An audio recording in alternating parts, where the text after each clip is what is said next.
مولا علی کے زمانے میں تو نہیں تھا نا، وہ تو خالی ایک عورت ہے حبابہ، جس نے مولا علی سے لے کے 8ویں امام تک 8 اماموں کو دیکھا، ان کا زمانہ پایا، ان سے ملاقات کی.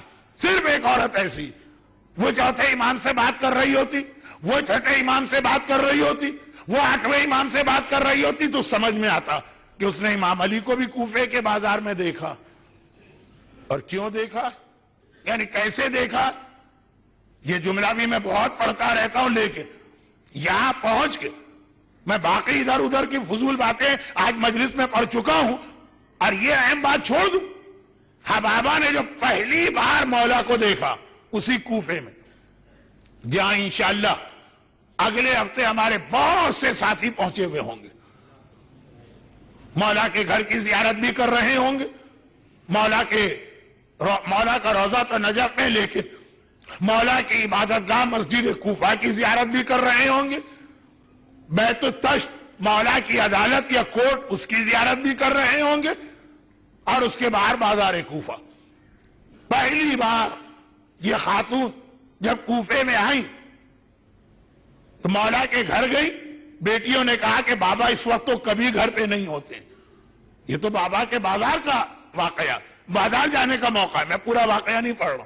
بازار پہنچی، کوڑے مارے جا رہے ہیں ایک دکاندار کو، اور دکان اس کی سیل کروائی جا رہی. گھبرا کے اس نے کہا میری غلطی کیا ہے؟ کہا تو ایک ایسے جانور کو بیچ رہا جو بنی اسرائیل کی قوم تھی، اللہ کا عذاب آیا، ساری قوم کو اللہ نے مچھلی بنایا بغیر چھلکے کی، وہ تو مر گئے. یہ ڈاروین کی تھیوری نہیں، وہ تو مر گئے. یہ ہندوؤں کے تناسخ کا مسئلہ نہیں، وہ مر گئے. اس شکل میں اللہ نے یہ مچھلی پیدا کی تاکہ جب اسے دیکھو وہ گناہ یاد آئے. دکاندار تو خاموش ہو گئے. فرات ابن احنف مولا کے صحابی، مولا کا صحابی اسے کہتے جو امام کی کسی بھی بات کو سن کے فوراً اس سے علم لیتا ہے. گھبرا کے کہا مولا تو عذاب آیا کیوں؟ کہا وہ اپنی داڑھیوں کو شیو کرتے تھے اور منڈواتے تھے. داڑھی کے حوالے سے مولا کی حدیث کس خاتون نے بیان کی؟ حبابہ نے.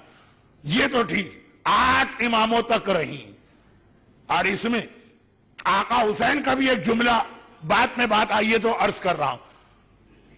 مولا نے کہا تھا اے حبابہ تمہیں میں یہ حکم دیتا ہوں کہ تمہاری زندگی میں میرے بعد جو بھی امام آئے اس سے جا کے امامت کا معجزہ طلب کرنا. ایک طرح سے مولا نے ذمہ داری لگا دی ان کی، یہ ہر امام کے پاس پہنچتی. تو آقا حسین کے پاس جب گئی تو حج کا زمانہ کا ایک نشست میں آقا حسین حج کے 1000 مسئلے بیان کیے انہوں نے، پھر کھڑے ہوئے تو میں نے ملاقات کی. اگر آپ کو کسی سے ملنا ہو، مثلا مجھ سے ملنا، اور آپ یہاں پہ آ گئے 9:15 پر، پتا چلا کہ آج بیان 9:10 پہ شروع ہو گئے.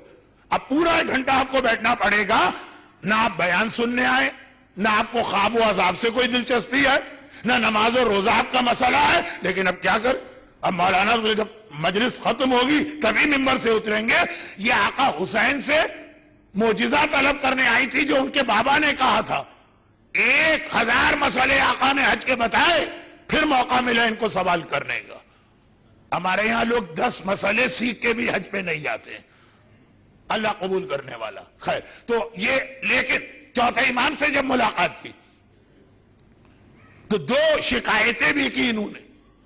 ایک تو امامت کا معجزہ مانگ رہی جو مولا علی سے لے، یعنی بڑے علی سے، درمیانی علی سے لے کے چھوٹے علی تک 8ویں امام کے زمانے میں انتقال ہوا. لیکن 4تھے امام 2 شکایتیں بھی کی. ان کے ساتھ بھی یہ مسئلہ ہو، یعنی امام حسین کے ساتھ مسئلہ یہ ہوا کہ 2 منٹ کا ان کو امام حسین سے کام ہے، آقا حسین سے معجزہ لینا ہے امامت کا. 1000 مسئلے سننا پڑے، مسلسل نشست جاری. اور آقا سجاد کے ساتھ یہ مسئلہ ہوا، امامت کا معجزہ لینا. صرف اس لیے آئی. اور امامت کا معجزہ کتنی دیر میں ملتا ہے؟ 1 منٹ میں. پچھلے سال میں نے پوری روایت پڑھی. کیا معجزہ؟ مولا علی نے ایک پتھر دیا تھا چھوٹا سا، عقیق سے تھوڑا بڑا، اور اپنی انگوٹھی کا نقش اس پہ لگا کے کہا کہ جو بھی میرے بعد امام برحق ہوگا اس کا معجزہ یہی ہوگا کہ میرے اس جو پرنٹ آ گیا ہے میری انگوٹھی کا، ہر امام اپنی انگوٹھی کا پرنٹ اس کے اوپر لگا سکے گا، اور جو غلط امام ہوگا، جھوٹا امام ہوگا، وہ ساری کوشش کر کے تھک جائے گا۔ یہ خاص حبابہ کو اجازت دی۔ تو یہ کیا 1 منٹ سے بھی کم کا کام؟ پتھر دیجئے، امام اپنے دادا کے پتھر کو چومیں گے، انگوٹھی رکھ کے ہٹا لیں گے۔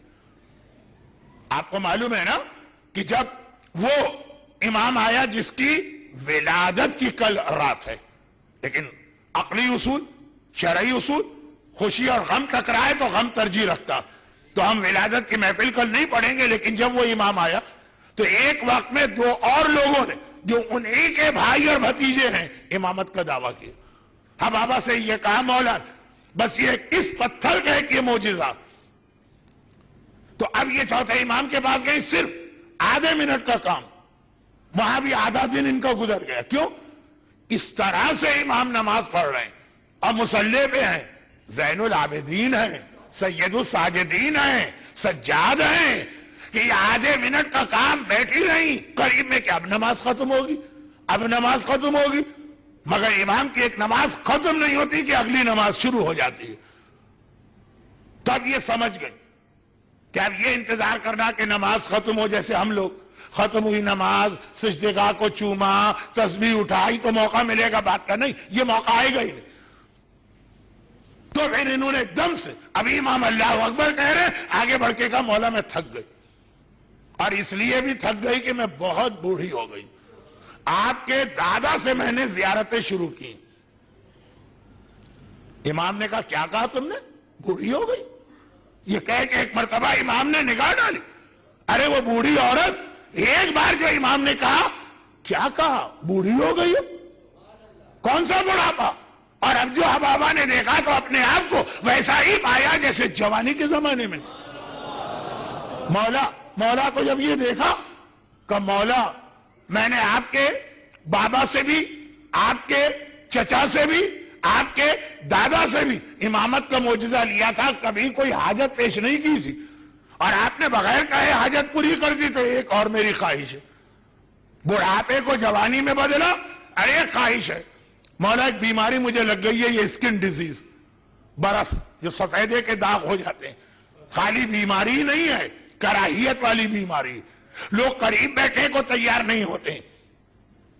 کہا مولا یہ بھی ایک مسئلہ، اور ہمارے یہاں کہیں سے یہ بات مشہور ہو گئی کہ یہ دشمن اہل بیت کی پہچان، یہ بات الٹی ہے، یعنی جو دشمن اہل بیت ہوگا اس کو یہ اللہ اس عذاب میں ڈالے گا، یہ نہیں ہے کہ جس پر یہ امتحان آئے وہ دشمن اہل بیت ہے، یہ جملہ تو میں نے ایسے ہی کہہ دیا۔ کہا مولا اس سے بھی میں بہت پریشان ہوں، اور امام نے پھر ایک مرتبہ دیکھا، کون سا برس، کون سی سفیدی؟ اب جو اس نے محسوس کیا، آئینہ نکال کے دیکھا، ارے میں تو بالکل آسان ذرا سا کوئی نشان بھی نہیں ہے۔ امام نے بیماری کو صحت میں بدلا، بڑھاپے کو جوانی میں بدلا، کہا یہ دیکھ لو، یہ 2 پہچان کس کی ہوتی ہے؟ یہ پہچان ہوتی ہے جو جنت میں لے جاتا ہے، جنت میں کوئی بیمار نہیں ہوگا، صحت مند ہوں گے، بوڑھا نہیں ہوگا، جوان ہوں گے، تو جو بوڑھے مرے ان کو جوان کر کے جنت میں لے جایا جائے گا، جو بیمار مرے انہیں صحت مند کر کے جنت میں لے جایا جائے گا۔ تو آ کے دیکھو وہ کون ہے جو بیماری کو صحت میں بدلتا ہے، بڑھاپے کو جوانی میں بدلتا ہے، وہ شیر خدا، مشکل کشا کا پوتا زین العابدین۔